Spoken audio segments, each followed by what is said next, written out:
Your story is central to your success. That's what we're talking about this morning, is how your story really matters so much to the success of your business and the sales of your products. And you're never going to kill storytelling. It's been around as long as time. And Margaret Atwood says it's built into the human plan. We come with it. We all love a good story.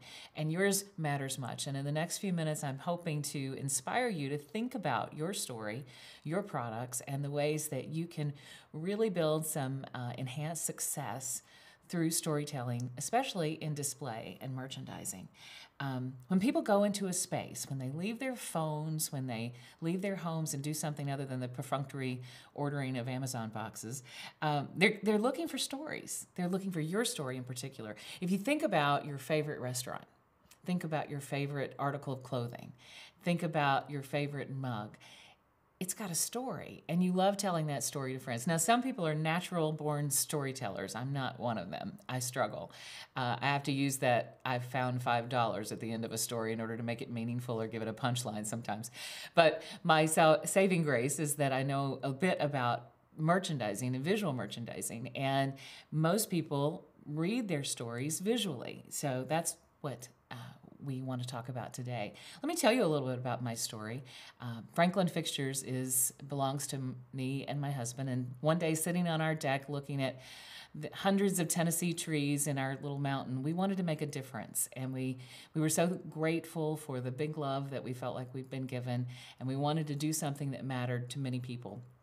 So we set out on a journey, and we found a company to move to this area to help develop a new generation of makers, because we think manufacturing is sexy and important. And we found this little company in Cape Cod, Massachusetts called Franklin Fixtures.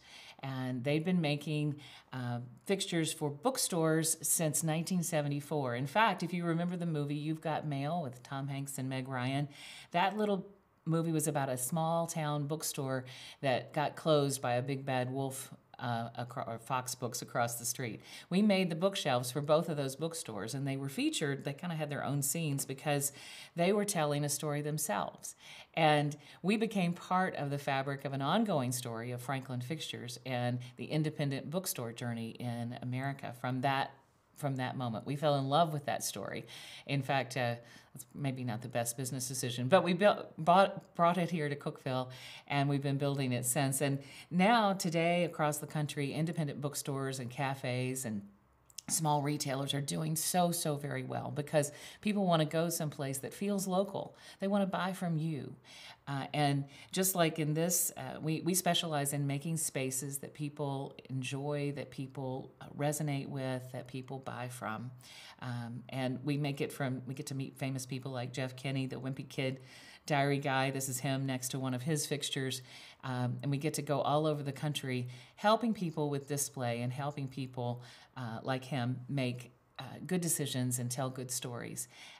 Today we're a B Corporation. We're solar powered, developing the next generation of makers and sharing what we learn cooperatively for the benefit of all. Because every week I'm learning about 6 to 7 different small stores across the country, and those are the best teachers. So I want to take some of what I've learned and cultivate it here for your storytelling benefit. We want to do two things: one, to help small retailers and cottage industries tell their stories in the displays, and we also want to help create those spaces people enjoy together.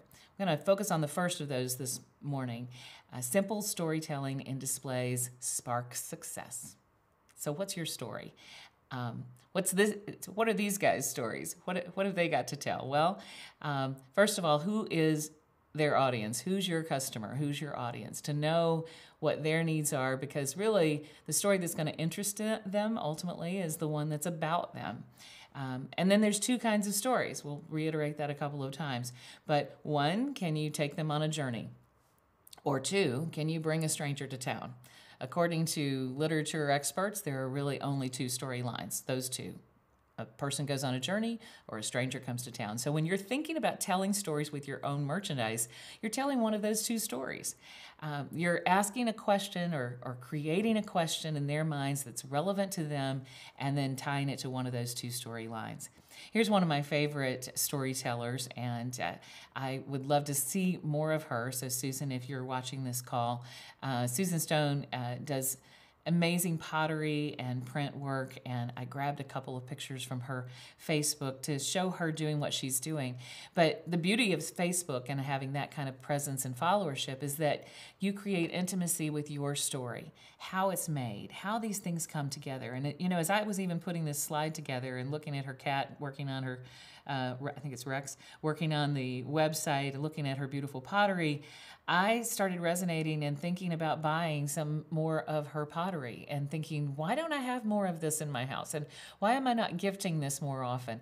Just the act of getting engaged with a story for this presentation inspired me to buy, inspired me by the story. So, and with Susan, she doesn't like being in front of the camera so much, but I would love to see more of her face and love to see more of her in her story because I care about her. And when you care about someone, you care about their story, you care about their products, and suddenly you have a connection that you bring all the way home with you and you enjoy every day. There is so much noise in the world, so much noise with 2.5 quintillion bytes of data that are created every day. How people connect with their audience is really sort of miraculous. We're in content overload, and we have fragmented attention spans. Our attention spans are shorter than they've ever been. So more content and shorter attention spans spells a really difficult question for you. How do you get people's attentions? And it has to do with stories. And stories, I have 4 dogs, and I have learned that their number one sense, what overrides everything else is what they smell. What they believe is what they smell. For us humans, what we believe is what we see. So what do you see in these carrots? What do they tell you? Do you see dirt? Do you see, do you see roots? Do you see stems? Do you see wood? I see something that looks like it was picked from rich soil. And I want to understand more about that soil. Was that Tennessee soil? Was that a local farmer? Is that organic? Is there something special about these carrots that I should know? It makes them more delicious to me. It makes me want to have them in my home, in my life, and in my body, just by looking and wondering about that story. That would be a version of a stranger or of going on a journey. A person goes on a journey, because I could go on a journey with these carrots. I could experience some kind of food that I've never experienced before. People don't care about product features. They connect with your story when it emotionally mirrors their problem. I want to be more healthy. So these carrots are perhaps part of the story of making me or helping me make healthier choices and feel better about my entire well-being. The visual story framework has kind of 3 parts: the story making part, which is the setting, the conflict or the question, and the resolution. So kind of the problem and the problem setting. Story visualizing requires that you kind of have a plan. Here's how I'm going to help people see the story. Here's how I'm going to create the story for them, and then to edit it down so that it's comprehensible. And then there's the actual storytelling, which requires a bit of strategizing. What do you tell first? What comes at the end? What's the arc of the story in visual storytelling? And how do I engage someone without any words? How do I engage them with just the merchandise?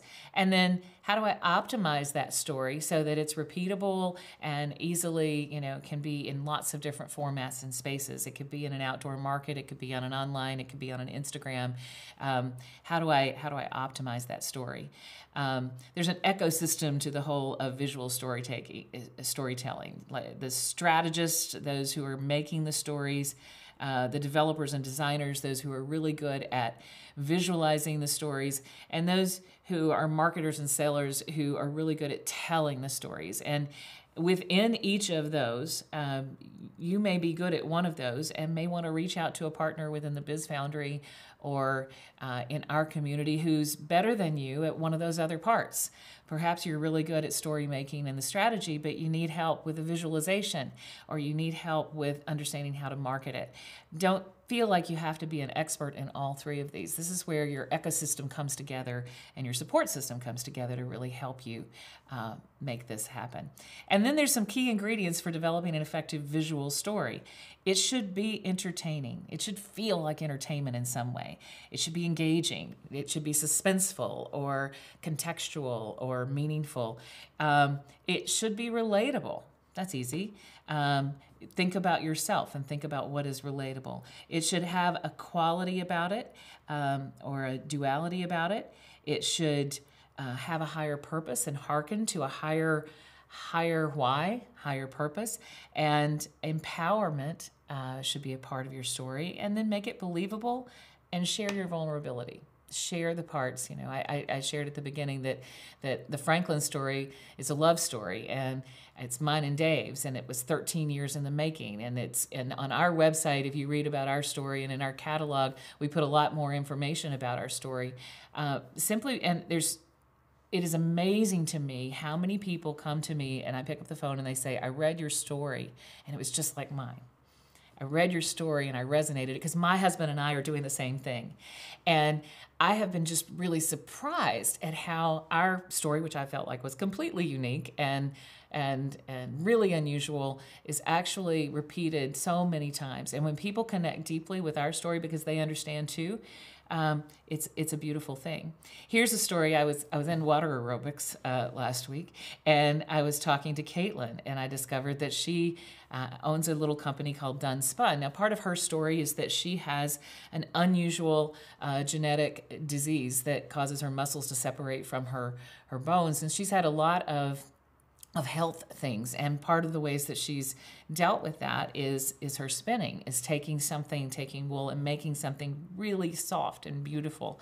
And she's just a very dynamic person. And I went on her website and I kind of looked about her nuclear cardiology situation and looked at how she does her spinning, and then found her in a made here in a market kind of setting where she does a beautiful job of visually telling her story. Just in one shot, what can we see? We can see Caitlin at her spinning wheel. We know what she does. We can see some of the things that she makes. We can go and touch the things that she makes, and it makes me want to learn how to knit. But it's a really good thing because she's showing her story. So what's yours, and how can you show it? Again, a man goes on a journey, a person goes on a journey, or a stranger comes to town. So thinking about that, around recently Father's Day, you know, the strongest thing about a dad is his love. Now, this story is told on my grandmother's silver tray, and there's tons of storytelling around that. I'm not going to talk about it, but you can feel it. You know, 50 years of teaching, you know, she parented and husbanded and fathered in her own way. And then you've got my husband and his big fish, and my grandfather's vintage ties, and Mr. Rogers, who was a sort of father figure with Officer Clemens, and just all of these things kind of together telling a story of fatherhood in one display. And when we're doing displays, we're thinking about good merchandising fundamentals like color flow, pyramiding, rules of 5 and 3, touching, hanging display, and we can talk more about any of those if you have questions on them. But generally, we're thinking reading a story happens top to bottom, and it's really about these 3 C's, kind of like in diamonds: clarity and composition, comprehension. The story could be comprehensible like that, and connection. You can easily comprehend that this story is about birds of paradise. It's about birds on the island. Boom, top to bottom. You see birds at the top, birds at the bottom, birds in the middle. You have clarity, and you know that you're going to pursue birds in this Amelia Island paradise.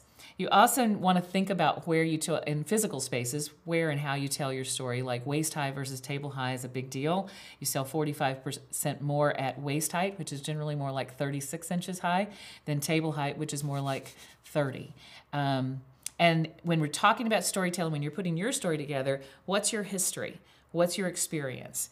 How have you marketed? What's the emotion that you want to share? How do you want to be creative? Content. You want to think about all of those things as you tell your story. But in short, you just want to use your life. Here's a storytelling display where a trunk of a tree that fell during a hurricane is used at the center of a story in a bookstore in Amelia Island. But I'm wondering if somebody takes the same here and takes a trunk of a tree from the tornado, or takes something that's part of their story, part of their life, and makes it a special story. You can create a special view, like this one's on floor level in a cash wrap. It's a tiny little miniature story. So it's telling the story of the whole bookstore in a little miniature. Here's an integrated display that does not tell a story yet. Think about how you would change this display. It looks very tidy and neat, but we've got bowls, we've got cookbooks, we've got other things. And really, to make this a story, what if you said, this is the story of evening themed dinners in Turkey or in some other place, and you started putting the display totally together totally differently. You tell the story of food. Here we've got the story of food at the top all the way to the bottom. Again, when you have those tight groupings, waist high, face out, you do those things, people can read the story. It's the art of conveying and marketing messages through a narrative. And our main motive is to build brand awareness, loyalty, to your target audience. And a good storyline is one that's easy to understand, inclusive, contagious, inspiring. Just you. You are contagious and believable and all of those things. Merchandisers must become master storytellers, and we tend to think of brick and mortar, but I think Tiffany Anton is one of the best examples of a storyteller. Here's some of her videos powered by her, and she's got herself in a cartoonish sort of Rosie the Riveter way, and that's become iconic locally. It's her telling her story as she tells other people's stories, which is all about what marketing is. I mean, it's really about those millions of stories and getting into them, because that's what really empowers and promotes success. Brad Sells is one of my favorites. I've got one of his pieces, but look at his website. It says, "The story behind the tree." He leads with the story. He leads with the tree. We can all connect to the tree. We all feel for the tree. We all start. And then on his website, he shows how he does what he does. He puts it himself in there, making his art, making his thing.